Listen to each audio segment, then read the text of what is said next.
ओम शांति। 28 जनवरी 2022। बाबा के महावाक्य। मीठे बच्चे, एक ईश्वर से सच्ची मोहब्बत रखनी है। इस इंद्र की दरबार में सपूत बच्चों को ही लाना है, किसी कपूत को नहीं। प्रश्न। 21 जन्मों की बड़े से बड़ी लॉटरी लेने के लिए कौन सा पुरुषार्थ करते चलो? उत्तर। एक पारलौकिक साजन को याद करने और उसकी श्रीमत पर चलने का पूरा पुरुषार्थ करो।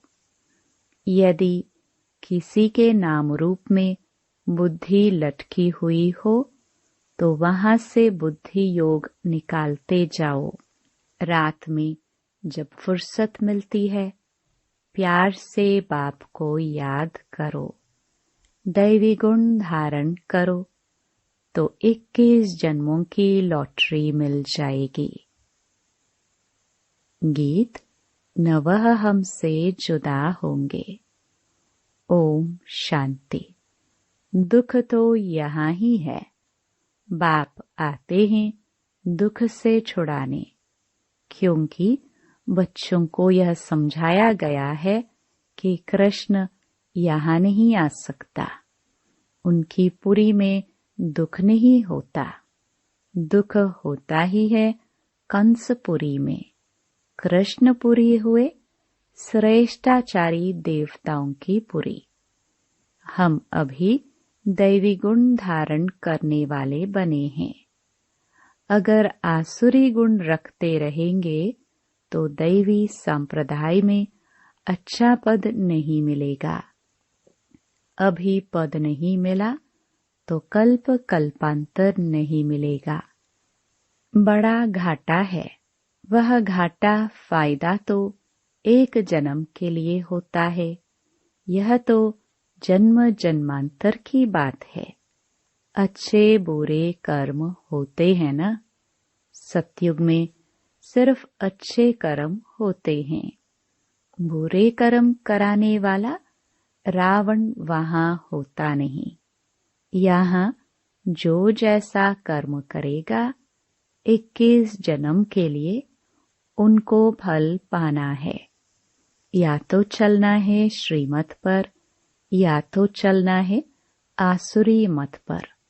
बुरा काम किया, गोया आसुरी मत पर चला, झट मालूम पड़ जाता है। बाबा से प्यार तो पूरा चाहिए ना।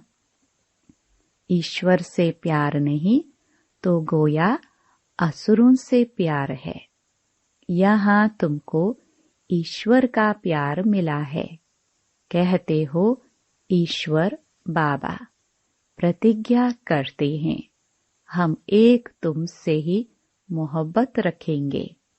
फिर कोई से मोहब्बत रखी तो जैसे असुरों से रखी, फिर खुद भी असुर बन जाएंगे।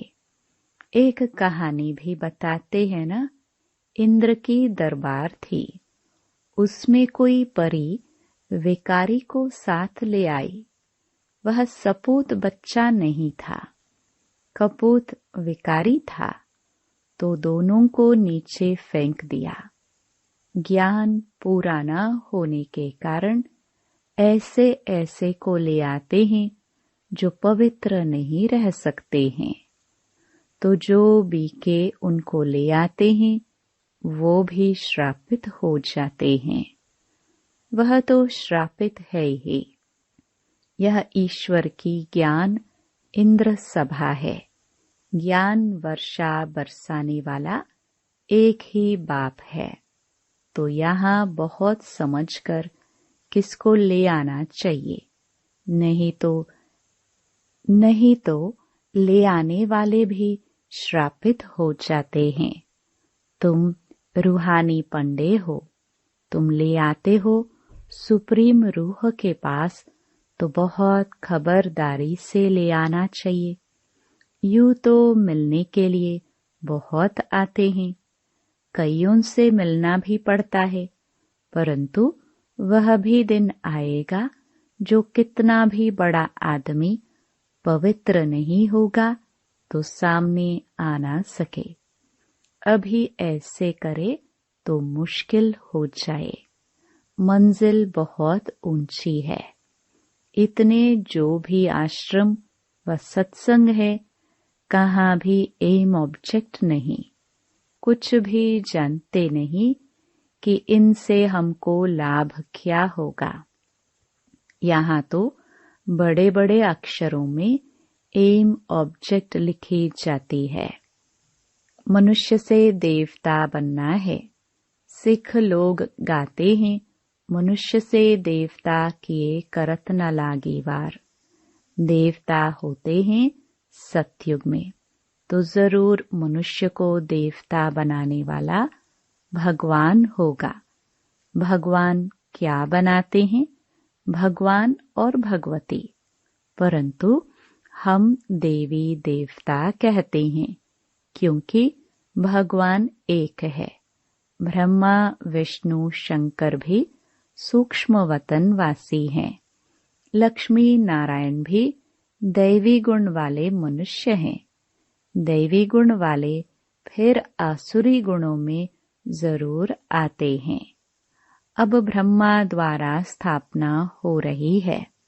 बाबा कहते हैं, मैं पतित दुनिया और पतित शरीर में आता हूँ। यह पूरे 84 जन्म लेते हैं अपनी डायनास्टी सहित। पतितों को पावन बनाने वाला वह है। कृष्ण कैसे पतितों को पावन बनाएगा? कृष्ण उस नाम रूप से एक ही बार आएगा। उनका वह चित्र फिर 5000 वर्ष बाद मिलेगा। बाकी जन्म तो भिन्न भिन्न होते हैं।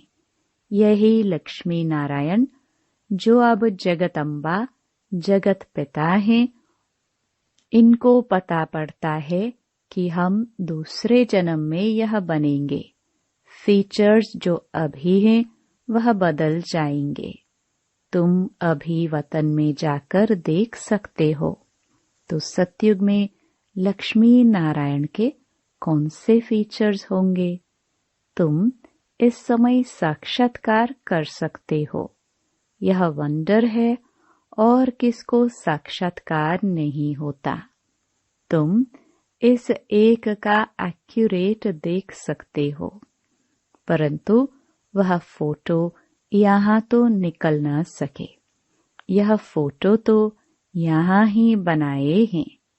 तुम जानते हो भविष्य में यह बनेंगे। गुरु नानक का एक्यूरेट चित्र जो था वह 5000 वर्ष बाद होगा। यह बातें तुम ही जानते हो। ऐसे बाप के साथ योग बड़ा अच्छा चाहिए और अव्यभिचारी योग चाहिए। कोई के नाम रूप से प्रीत लगी तो व्यभिचारी हो गए। शिव बाबा की भक्ति शुरू होती है तो पहले उनको अव्यभिचारी भक्ति कही जाती है। शिव को ही पूजते हैं। अभी फिर एक शिव बाबा की ही याद रहनी चाहिए। बाप कहते हैं, ऐसा न हो कि अंत में तुम्हारा बुद्धि योग व्यभिचारी हो जाए। कहाँ भी नाम रूप में फंसे हुए हो तो बुद्धि को निकालते जाओ। माया ऐसी है जो कब कहाँ धक्का खिलाएंगी। कभी मित्र संबंधी याद आएंगे। फट से योग लग जाए, यह हो नहीं सकता। बाबा कहते हैं, अभी तो कोई कंप्लीट नहीं बने हैं। यह बहुत बड़े ते बड़ी 21 जन्मों की लॉटरी है।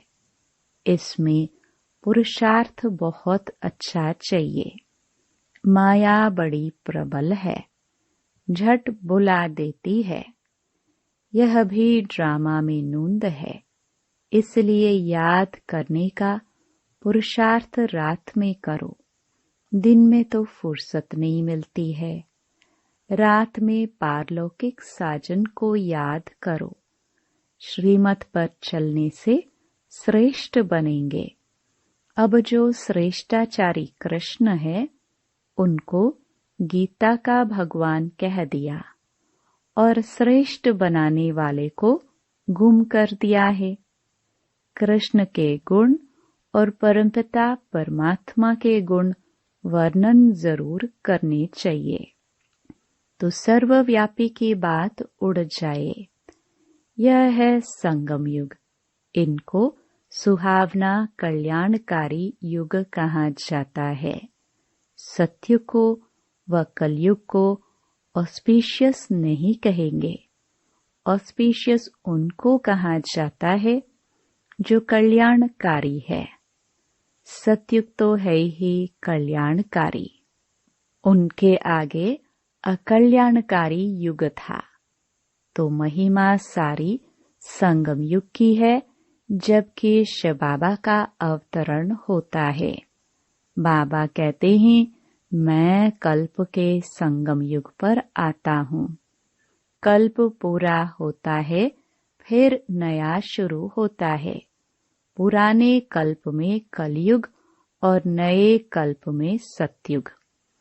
यह है कल्प का संगम युग। उन्होंने फिर युगे युगे कह दिया है। अच्छा, सतयुग और त्रेता का संगम, त्रेता और द्वापर का संगम, द्वापर और कलयुग का संगम, फिर कलयुग और सतयुग का संगम, तो 4 संगम हो गए। तो अवतार भी 4 चाहिए। फिर 24 अवतार क्यों कहते हैं? यह सब बातें धारण करने की है। बाबा ने बड़ा सहज रीति से लिखवाया है कि परमपिता परमात्मा से आपका क्या संबंध है। परमपिता कहते हैं तो जरूर 2 बाप हैं। प्रदर्शनी में सब समझाते बहुत हैं, परंतु इतना कोई समझते नहीं है। एक को भी निश्चय नहीं होता। भल आएंगे, मुरली सुनेंगे, परंतु वह हमारा बाबा है, उनसे वर्षा लेना है, श्रीमत पर चलना है। यह बात बुद्धि में नहीं बैठती है। हजारों आए, परंतु एक को भी निश्चय नहीं है कि वह हमारा पिता है, उनकी मत पर चलना है। पहले तो माँ बाप का मुखड़ा देखना चाहिए, परंतु निश्चय नहीं। माया बड़ी प्रबल है। इस प्रबल माया से छुड़ाने में बड़ी मेहनत लगती है। बाप कहते हैं सतगुरु का निंदक ठौर न पाए। अगर बदचलन होगी तो ठौर नहीं पाएंगे। यहाँ तो एम ऑब्जेक्ट क्लियर है। आधा कल्प भक्ति मार्ग चलता है, वह है उतरती कला। गाते हैं गुरु का नाम लेने से चढ़ती कला होती है, परंतु गुरु कौन सा? सतगुरु। तुम सतगुरु को जानते हो, वह है शिव बाबा, सत बाबा, सत टीचर, सतगुरु। शिव बाबा को याद करने से चढ़ती कला हो जाती है। 16 कला बन जाते हैं। फिर 16 कला से उतरना है। मनुष्य कहेंगे हम तो इनसे छूटना चाहते हैं, परंतु छूटना तो होता नहीं। चढ़ती कला, उतरती कला, फिर चढ़ती कला। सतो प्रधान से सतो रजो तमो, फिर तमो से सतो। यह चक्कर लगाना है। इस चक्कर में हर एक को आना है। तुम पूरे चक्कर में आते हो, वह थोड़े चक्कर में आते हैं। सतो रजो तमो तो होना ही है। बचपन को सतो प्रधान कहा जाता है, फिर थोड़ा बड़ा होता है तो सतो, जवान को रजो, बूढ़े को तमो कहेंगे। हर एक के सुख दुख का पाठ नूंधा हुआ है। यह नाटक बड़ा वंडरफुल है, जिसको कोई भी जानते नहीं। रॉयल घर के बच्चों की चलन बहुत अच्छी होती है। यहाँ तो श्रीमत पर चलना है, सभी एक रस तो चल ना सके। बाबा समझाते हैं, दास दासी बने, फिर थर्ड क्लास राजा रानी बनना, इससे तो प्रजा में साहूकार बनना अच्छा है। दान पुण्य कर साहूकार बन जाए, दास दासी का नाम तो न पड़े। भल वह दास दासी बन राजाई में जाते हैं, परंतु उनसे वह सुखी जास्ती है। वह नाम दास दासी नहीं पड़ता। प्रजा में बहुत साहूकार बनेंगे। यहाँ रहकर अगर श्रीमत पर नहीं चले तो दास दासी बन पड़ते। यहाँ रहकर कोई कुकर्म करते हैं तो दासी के भी दासी बन पड़ते हैं। कोई तो अच्छी दासी होती है, कोई रिस्पेक्टलेस होती है। तो पुरुषार्थ बहुत अच्छा करना चाहिए। इसलिए बाबा लिखते हैं, बच्चों का सर्टिफिकेट भेज दो। कई हैं जो अपने को मियाँ मिट्ठू समझ बैठ जाते हैं। फिर रिपोर्ट कौन करे जो सावधानी मिले। बाबा का काम है समझाना। एम ऑब्जेक्ट तो पूरा है। जो चाहे पुरुषार्थ कर लो। विजयी माला में पिरोकर दिखाओ। 8 की भी माला है, 108 की भी माला है, 16,108 की भी माला है। वाइसलेस वर्ल्ड के राजा रानी थोड़े होते हैं, पीछे बहुत हो जाते हैं। यहाँ भारत के सबसे जास्ती होंगे। कितने गांव हैं, कितने राजा रानी, फिर उन्हों के कितने प्रिंस प्रिंसेस, कितने ढेर हैं। बड़ी लिस्ट निकालते हैं। महाराजा, राजा, फिर उनके कुटुंब वाले डायरेक्टरी में मुख्य नाम डालते हैं। वहाँ तो एक एक बच्चा होता है। बड़ा लंबा चौड़ा हिसाब है। फिर भी बाप कहते हैं, बेहद के बाप को याद करो जिससे वर्षा पाना है। गृहस्थ व्यवहार में भी रहना है। यह है पवित्र प्रवृत्ति मार्ग। कोई मनुष्य ईश्वर को न जानने के कारण स्वयं को ही ईश्वर समझ बैठे हैं। जन्म मरण में आते रहते हैं। अकाले मृत्यु भी होती रहती है और ईश्वर भी कहलाते रहते हैं। तुम जानते हो, देवताएं कभी अकाले नहीं मरते हैं। जब टाइम पूरा होता है तब साक्षात्कार होता है। अब पुराना शरीर छोड़ नया लेना है। बहुत समझने की बातें हैं। बस एक बाबा को ही याद करना है और कोई के नाम रूप में धक्के नहीं खाने हैं, नहीं तो गिर पड़ेंगे। बाबा को तो अनेक प्रकार से उठाना पड़ता है। इसमें तो शिव बाबा की पधरामणि है। इनसे रीस नहीं करनी है। माया तूफान बहुत लाती है। हनुमान मिसल पक्का बनना है, जो माया रावण हिला ना सके। आदि देव को महावीर हनुमान भी कहते हैं। नाम रख दिए हैं। बच्चों में कोई महारथी भी है। बात प्रैक्टिकल में यहाँ की है। जिसको ज्ञान की मालिश नहीं होती है वह जैसे मुरझाए हुए दिखाई देते हैं। ज्ञान की मालिश से लक्ष्मी नारायण को देखो, कितने रमणीक हैं। अच्छा, मीठे मीठे सिखिलदे बच्चों प्रति माता पिता बाप दादा का याद प्यार और गुड मॉर्निंग। रूहानी बाप की रूहानी बच्चों को नमस्ते। धारणा के लिए मुख्य सार।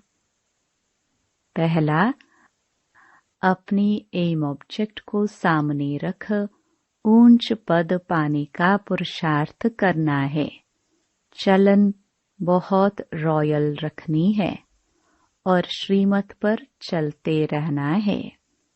दूसरा, किसी भी देहधारी के नाम रूप को याद नहीं करना है।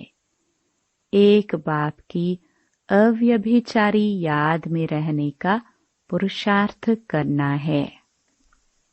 वरदान, अपनी शक्तिशाली मनसा शक्ति व शुभ भावना द्वारा बेहद सेवा करने वाले विश्व परिवर्तक भव। विश्व परिवर्तन के लिए सूक्ष्म शक्तिशाली स्थिति वाली आत्माएं चाहिए, जो अपनी वृत्ति द्वारा श्रेष्ठ संकल्प द्वारा अनेक आत्माओं को परिवर्तन कर सके। बेहद की सेवा शक्तिशाली मनसा शक्ति द्वारा शुभ भावना और शुभ कामना द्वारा होती है। तो सिर्फ स्वयं के प्रति भावुक नहीं, लेकिन औरों को भी शुभ भावना शुभ कामना द्वारा परिवर्तित करो। बेहद की सेवा व विश्व प्रति सेवा बैलेंस वाली आत्माएं कर सकती हैं। तो भावना और ज्ञान, स्नेह और योग के बैलेंस द्वारा विश्व परिवर्तक बनो। स्लोगन, बुद्धि रूपी हाथ बाप दादा के हाथ में दे दो तो परीक्षाओं रूपी सागर में हिलेंगे नहीं। लवलीन स्थिति का अनुभव करो। जब मन ही बाप का है तो फिर मन कैसे लगाए, प्यार कैसे करे, यह प्रश्न ही नहीं उठ सकता, क्योंकि सदा लवलीन है। प्यार स्वरूप मास्टर प्यार के सागर बन गए तो प्यार करना नहीं पड़ता, प्यार का स्वरूप हो गए। जितना जितना ज्ञान सूर्य की किरणें व प्रकाश बढ़ता है, उतना ही ज्यादा प्यार की लहरें उछलती हैं। ओम शांति।